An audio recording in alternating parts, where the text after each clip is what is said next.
Also this morning, we've received the results of an autopsy ordered independently by Michael Brown's family. It shows he was shot 6 times, 4 times in the right arm, twice in the head, all in the front. Eric Holder has also ordered the Department of Justice to conduct a federal autopsy. But most of the focus this morning still on how police can get a handle on the violence and the looting. And Brian's trying to get some answers on that with a great panel.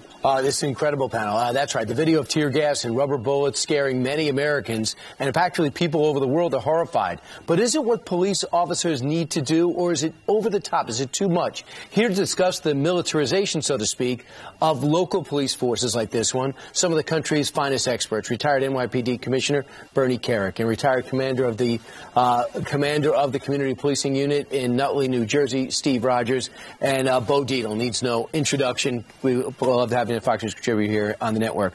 First off, you saw the response initially, Commissioner, and they said the governor says it was over the top with Humvees and some of the actions and the snipers. Do you feel as though obviously what they're doing now is not working? What's the right mix? Well, the right mix is a response to the action that the community's creating, and the governor imposing this curfew was right. The response last night, I think, is what needs to happen. Initially, look, we had a riot control circumstance or a disobedience control, whatever you want to call it. To have armored Humvees out there in the front, to have assault weapons in the front when people out there they weren't armed, they had their hands up in the air. That's a bit over the top, but you cannot let people take over the city, destroy private property, personal property, assault people, throw Molotov cocktails, and that's what's happening. If I may, you know what? You have these armored vehicles. They're being given to police departments for a very inexpensive thing. You could have a disaster. They could go through water that's 6-8 feet deep also. You're getting on the real cheap. I know, and here's my most important point, and Bernie will stand up for this. They're coming back. They're coming back. These extremist Muslims are coming back, and they're going to do something again in the United States, and you can't fight with pea shooters. Think of it this way.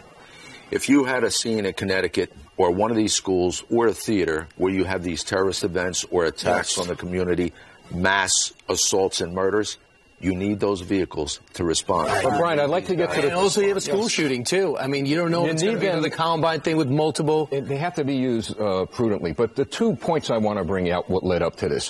One chilling statement by the police chief down there, the Johnson of Ferguson. He had no idea, he said, that there was a great disconnect between the people and the police. There's a failure in leadership. He should have known. Secondly, Ron Johnson. The statements he made over the weekend, he took sides on this. A person in a command situation shouldn't be doing that. Here's the captain.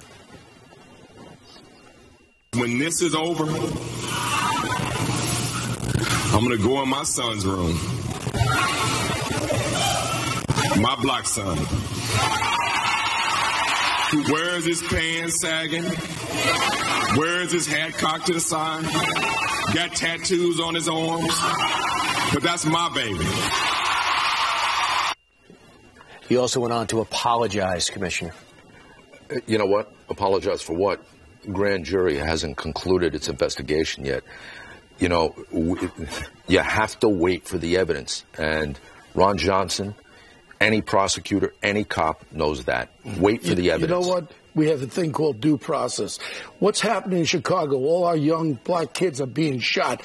Where is the outrage in Chicago? Where's Jesse Jackson? Where's Al Sharpton in Chicago? We got kids killed every day. Black on black crime. You know what? This is a division. What he's doing there is wrong, because what we're dividing white and black again. America has no color.